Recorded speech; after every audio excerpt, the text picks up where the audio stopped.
was all for a good cause. Yeah. It's all good about that. Well, I heard the insect too dry, so you never. Yeah, well, when I first got it, it was like I realized you guys are really lucky because your hair dries in literally 2 seconds out of the shower. But like, also I realized it's actually really, now I know why guys wear hats all the time because it's really hard to style short hair. Like long hair, you can kind of like flip it and then it falls into place, but short hair is like, you really got to find every piece and put it in place. True. Yeah. All right, so is it okay if I record your answers and everything? Like questions? Okay, Yeah. cool, awesome. Okay, so the movie was super action-packed. I really enjoyed it. So how did you prepare for all those action scenes and just everything that you were doing throughout the film? I did a lot of training. I did about a month and a half of, cardio. And this was on a daily basis. I had 3 trainers, cardio, resistance training. I just did boxing because I wanted to. I had this trainer from Africa, and his name was Courage. That is not a translation. His real name was Courage, and big guy. But we were best friends for the duration of all my training. Yeah. Nice, that's awesome.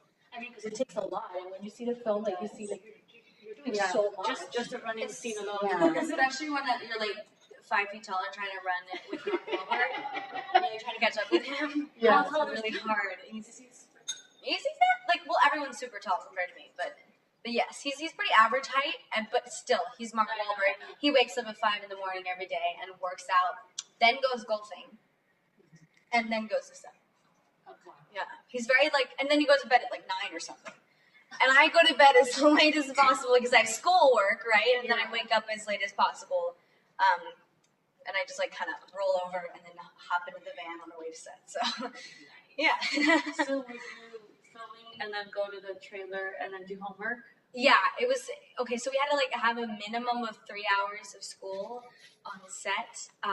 It's required, right? It's required, you kind of have to. And even if you do like school, it's a lot of work. It's you go from formulas, quadratic formulas, to explosion and death scenes. So it's mentally, it's a big shift. Yeah. Of course. I can imagine.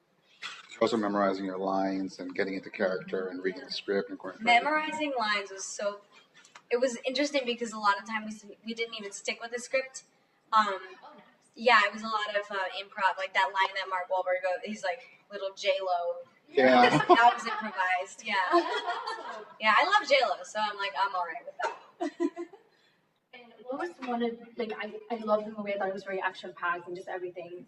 What was do you have any favorite, on-set experiences, with the cast? Something that you remember that you're oh my God, this was such a great day. I'm sure a lot of the days were awesome, but some memories from set. There was one day where we were finally all together because, the movie has many different people from different walks of life, and they all have their own stories. But there was one day where we all were able to come together, and we all met up. And this was in London and Wales, and there was wind and explosions, and it was freezing because it was towards the end of the year, and it was thunderstorms. But as soon as Michael rolled, and you might not believe me, but as soon as Michael said action, it was in a split instant, all the clouds went away.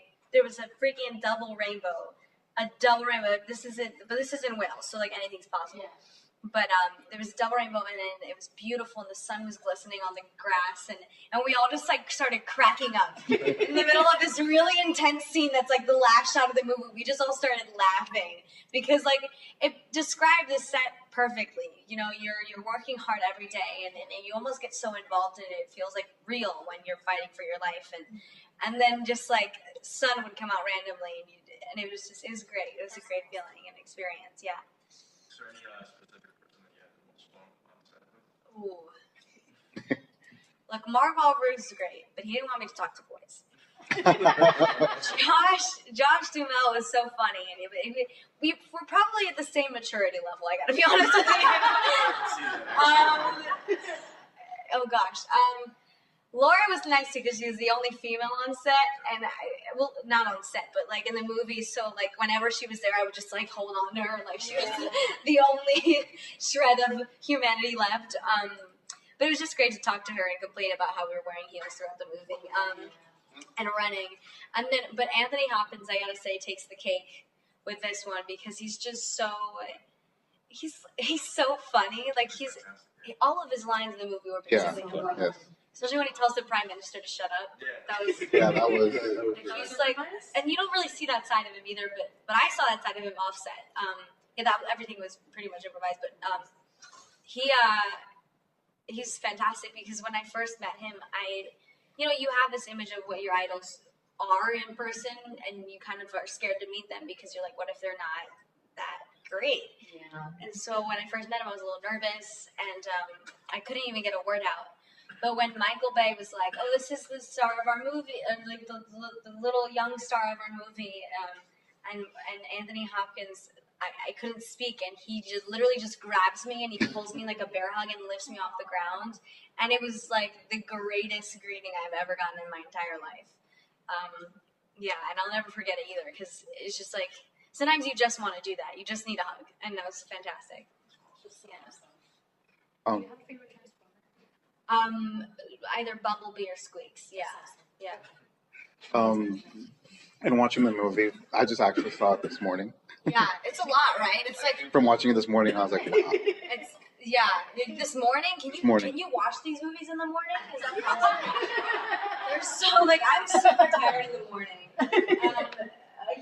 It's so. So, I got from your character, which I love, was just a lot of emotion from it. Where did you draw that from? Because I mean, it's I know, so right? much talent. I was like, Oh, thank you. Yeah. No, it's just like you look. I at teared me up a little bit. I was like, Oh, thank you so much. No, you look at me and you see kind of like, oh, she's probably been very privileged her entire life. But people go through different things and they go through different, experiences. And I definitely have personal experiences that have brought that really dark kind of sad side. And it's allowed me to access it easily because all I have to do is really think about it. So, yeah. People, you never know. You can't judge a book by its cover. So, yeah. it got me like in the opening scenes. I was like, Thank you so much. Yeah, no, but I know what it's like to lose everything. And back in 2000, I want to say 8, we had a house fire and we lost like all our baby pictures. Lost a few pets. My dad actually is a firefighter. He had to put out the house fire. Yeah, and but luckily I'm so blessed that no one in my family was harmed or injured in any way. So yeah, but it is a lot of personal experience that I draw from. it's amazing. Thank you. Is there what similarities or how alike or unlike your character do you think you are? Well, initially reading the script, it was more like I wanted to be her, and then as we went through the filming process, it almost felt like I wasn't acting anymore. I'd be on set, and I realized that we have a lot in common because we do have a tough exterior where it seems as though nothing really harmed me. Siri thought I was talking to her. I said exterior. No, but basically, yes, I do feel. But we also have a soft spot for family, and that's kind of it makes her more than just a strong female character to have a little bit more depth and value, literal values to her. So yeah, because it is the whole feminism thing. It's a great movement in Hollywood, but if it just becomes a movement, it's not going to really change anything. If it becomes just more of like a trend or a fad, yeah, That's true. Yeah, I saw your Instagram post this morning. It was It was rough, and I had a hard time, because I've written that. Because I was writing, it was like a college essay assignment in psychology about writing something that's the social movement that is kind of turned into something else. And then I started writing it, and then I kind of like took an excerpt of that and kind of put it into a note. And I was like, can I post this? Is this too political? But I figured, hey, why not? I'm an American. I pay taxes. Why can't I have a say in anything? that was. Yeah. Thank you so much. You think we'll see Isabella in a future Transformers film? I mean, hey, why not? I'd be down. Yeah. Yeah, only if they can fly my whole family or my friends out there. Yeah. Wherever we are. Because it was hard being like the only kid in the, you kind of miss having your friends over and talking about stupid things and like showing each other memes. What? Being surrounded by adults, it must have been. It's not like it's boring. It's just like different, Different, Yeah, it's different. That's what I meant to say. Yeah, That yeah. it's different. Yeah. Yeah. how was it filming in England? Well, I know you said Wales, but there was parts that are in London. There were parts in London. I'm actually a little annoyed about this, and a little jealous that they actually filmed a lot of scenes in London and monumental places. I was very appreciative of all the scenes. Well, I couldn't, like, I wasn't a part of that. I was in the scenes. Yeah, I she was in the was scenes in freaking Arizona where it's 113 degrees, and you're sweating. And you know, I lost like a few tutors to like heat exhaustion. Like they passed out. And they quit.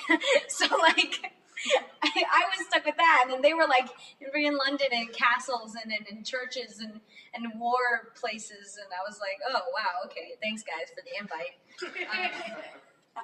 We did have that Wales experience, but yeah, they don't film So it. the part where they're in Stonehenge is that that was filmed in Wales? That was really like literally right down the street from the real Stonehenge. Yeah. And locals got really upset because they thought we exploded the real one. They were like they're about to do a riot or something because they saw pictures in the press of the explosions around the Stonehenge, you know, the stones, and they got really upset. So funny. It's like, I mean, Michael probably could do some explosions around there, but he was respectful to the land.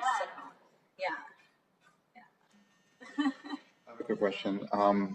Do you feel a sense of responsibility being a Latina actress in Hollywood?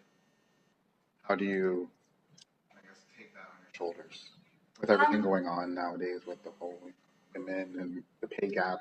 I appreciate that you said responsibility because it is a responsibility rather than something that, because there are its advantages to being a Latina because obviously you have the Latin world to support you, the Hispanics and everything, because they are the most loyal fans, and I really appreciate the fact that they accept me as if I was 100% Peruvian or 100% Latina.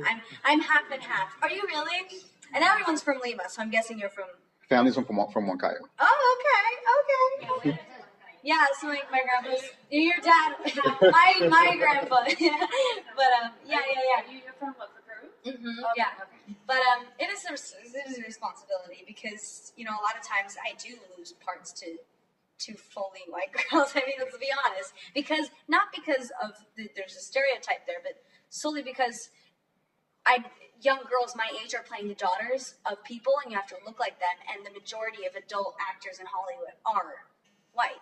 And you don't look related, so it's really so many elements, and it's also about being not only playing good characters but being a good person in real life and showing people that we aren't just loud and sassy Latinos. We do have like depth and we do have culture and it's like demanding respect almost.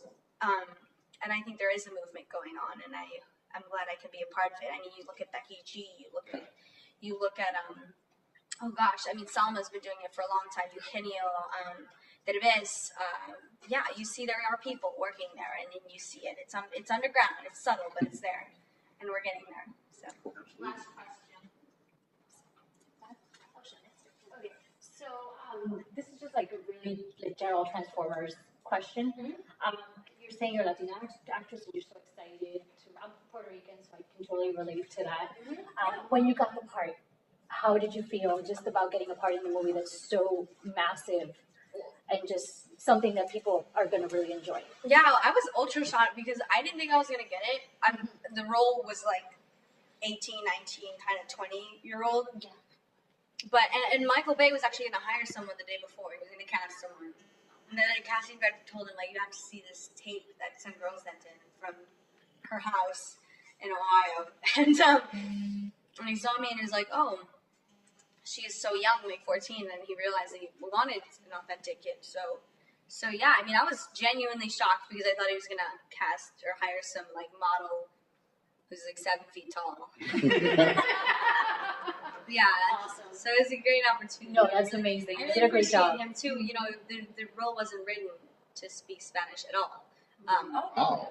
Yeah, I was kind of like he heard me talking on the side with my mom in Spanish, and he was kind of like, "Oh, she speaks Spanish. Let's have her improv some lines here and there." So yeah, That's amazing. So congrats, you did great. thank you so much, you guys. Really nice to meet you.